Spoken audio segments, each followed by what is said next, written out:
Hello and welcome. My name is Rupert Pontin and I'm Head of Insight and Communications here at Brego. This is the Brego Auto Intel broadcast for April 2026, in which we're going to have a look at what happened in the UK auto retail sector during the month, as well as a short summary of the political position in the UK economy that has driven retail consumer behaviour during April. So without further ado, let's get underway. In the economic update, well, we've got another month under the belt and the war in the Middle East is still underway, although it now seems to have reached an eerie, shaky impasse, with Iranian ports still blocked by the Americans and the Strait of Hormuz is still held to ransom by Iran. Donald Trump is still issuing wild threats, but at least the violence seems to have been tempered by a ceasefire for the time being, so we can be thankful of that.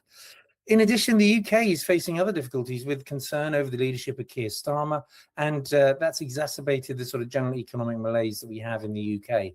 The April economic KPIs have taken a bit of a turn for worse, and that was as predicted and kind of expected, with the inflation rate now increasing to 3.3% for starters. Now, this is likely to get worse over the coming months as the cost of living continues to rise. However, the May figures may show a short-term improvement. That's what's expected, so we'll have to wait and see what happens when that's announced. The bank base rate has remained level at 3.75%, although the Bank of England Monetary Policy Committee did signal that rates will rise in the coming months, causing more anguish for borrowers and a further squeeze on the economic forecast. Consumer confidence index dropped by 4 points and now sits at -25. And we can expect this to get worse during May as the true increase of the cost of living emerges in terms of energy, in terms of food, which is still running above the basic rate of inflation. In addition, the latest business confidence figure showed a huge drop of 46 points, dropping it to -65. Now, that is as low as it's been since Q2 of 2020, and that was in the middle of the pandemic. Costs are rising for production. Order books are slimming, so all is not well, and we just have to hope that we can get this war sorted and then we can move forward. Interestingly, the average mortgage rate has improved slightly to 5.2%. That's from 5.4%, and that's for a 2-year fixed period mortgage, although this has not really given the stagnant property market any kind of a boost at all. The ongoing closure of the Strait of Hormuz is the problem here, and that's seen the price of oil consistently over $100 a barrel since the beginning of the war. And this has meant the cost of a litre of petrol is now £1.57 a litre, and that's up from £1.35 before the war. So really quite a significant increase in running costs for cars. Finally, the unemployment rate did drop. That dropped to 4.9%, which was a surprise. But as the economy begins to see the full effects of the war, it's set to increase again, which would be disappointing. So sadly, this month's message is the same as it was last month, in that as a nation, we've got to prepare for further increases in the cost of living and more economic hardship. So this is what happened in the UK new car market, and I'm using data from the SMMT, so thank you very much indeed for that. The April data showed new car registrations totaled 149,247 units, and that was a 24% improvement on April 2025. However, we must remember that that was quite a low month in terms of registrations due to the implementation of some new taxes, which basically pulled registration activity further forward into March of 2025. So perhaps not a direct comparison. Basically, this means that year-to-date registrations are 9% up on 2025, which is, as I said, higher than many expected for this time of year. April also saw another great increase in retail sales, and that sales to private people, with a jump of 20.2%, although this represents just 37.6% of the market share, and that's down 1.2 percentage points on April 2025. Year to date, it's at 40.1%, and it's up 1% on 2025. Now, the fleet market saw a larger increase of 26.8% in terms of registrations, and that means a 60.6% market share, which is 1.3 percentage points higher than last year. Year to date shows a 57.7% market share, and that's 1.2 percentage points lower than in 2025. EV registration showed a big increase at a stunning 59.1%. That's off the back of 24.2% last month. The market share for the month was sitting at 26.2%, which is 5.8 percentage points higher than April 2025. So year-to-date EVs, electric vehicles, have a 23.1% market share, and that is 2.4 percentage points ahead of last year, and it needs to be to meet these targets we have ahead of us. Now, plug-in hybrids, new registrations were up 46.4%, and that's a 13.8% market share, which is up 2.1 percentage points on April 2025. Now, year to date, that's an increase of 46.5% on the previous year. Now, in terms of petrol, registrations were up 8.2%, and that's off the back of a decline last month of 6.1%, and market share was at 42.6%, and that's 6.2 percentage points lower than it was in 2025, which is to be expected with the migration to different fuel types. Diesel registrations were down 1% for the month, with a 4.2% share of the market, which is 1.1 percentage points lower than it was in April 2025. Now, let's change tack a bit and let's have a look at the top three OEMs. So VW took 8.6% of the market, Kia took 5.98% in second place, and BMW, who were second last month, dropped to third place at 5.8%, so quite close there. The top three sellers for the month, the Ford Puma, now that was second last month. The Kia Sportage was in second place, and then in third place, the Nissan Qashqai. There were three Chinese models in the top 10, and they were the Omoda, the MG, and the J-Coupe. So from the Chinese brands, if you're just looking at Chinese brand registration, they took 17.3% of all registrations for the market, up from 15.8% last month. That includes Volvo and Lotus. MG was sitting at 4.7% overall, BYD at 3.4%, and JQ at 2.6%. However, if we look at just the Chery Group as a whole, they took 6.7% of all registrations, which, if you combine it like that, that would have put them in second place in the market as a whole.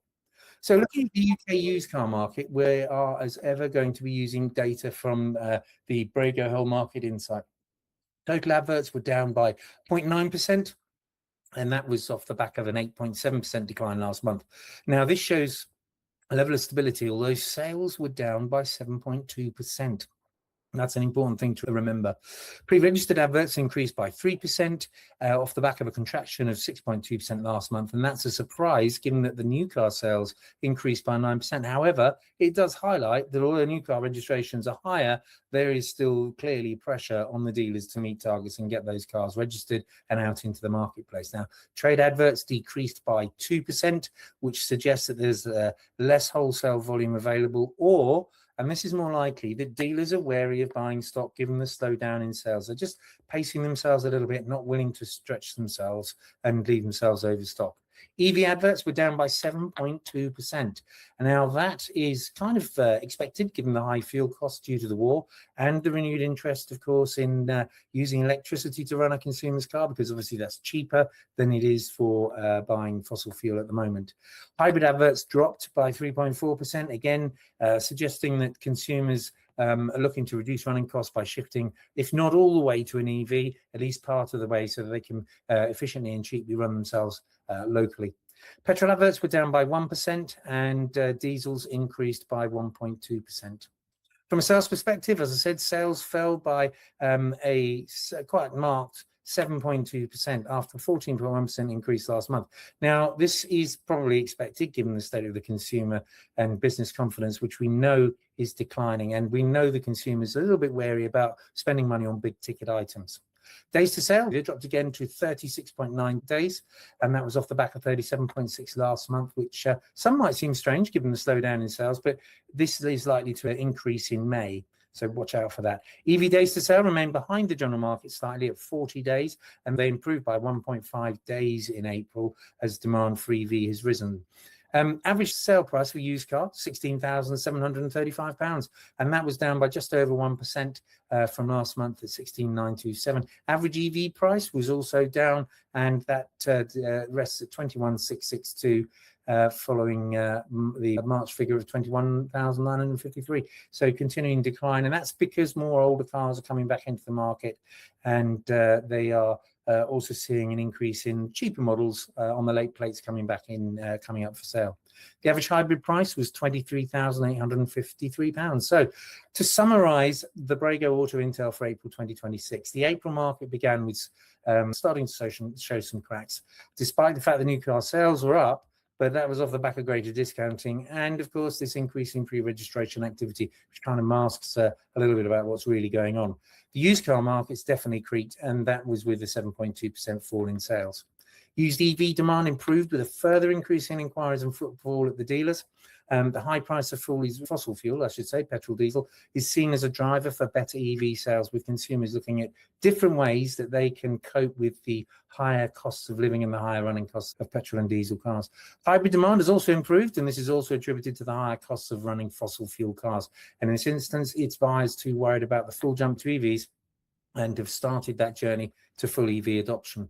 Now, the wholesale market has slowed a little too, and there has been a bit of a drop in the auction conversion rates and a drop in the number of bids we're seeing on online remarketing channels and the number of dealers that are interested in purchasing stock. Now, this is causing a little bit of discomfort for vendors, and it's a position we need to watch closely as the market evolves over the coming weeks.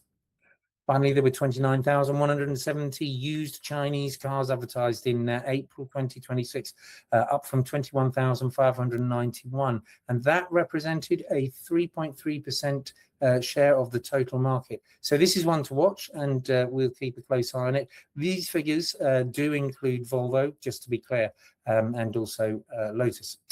So I know you'll have found this an invaluable review of the UK auto sector, and if you need more guidance and insight, then please read the monthly Brego Car Insight report, which can be found on the Brego LinkedIn page and also our website. Alternatively, please reach out to me by phone, email, or LinkedIn, and I'll be happy to help you. Brego are also posting insight and updates on our YouTube channel, which is called Brego-Official. And in addition to that, we now also sponsor the Dealerway DealerPod weekly podcast, which is well worth a listen. And we've also teamed up with Motor Trade Radio as their trade values partner, in which we give a monthly summary of used car activity in the UK market. Finally, I just want to reiterate that if you want to improve your market insight and understanding of today's nuances in the market and the auto sector, then you need to speak to the Brego team. Andy, Safi, and Nick would be delighted to show you how the Brego pricing and market data can help you to improve not only your understanding of the market as a whole, but also set better, more relevant pricing and stocking strategies, and ultimately increase profitability for your business. Remember, they're here to empower. They don't bite. They're here to help you. Thank you, and see you again soon.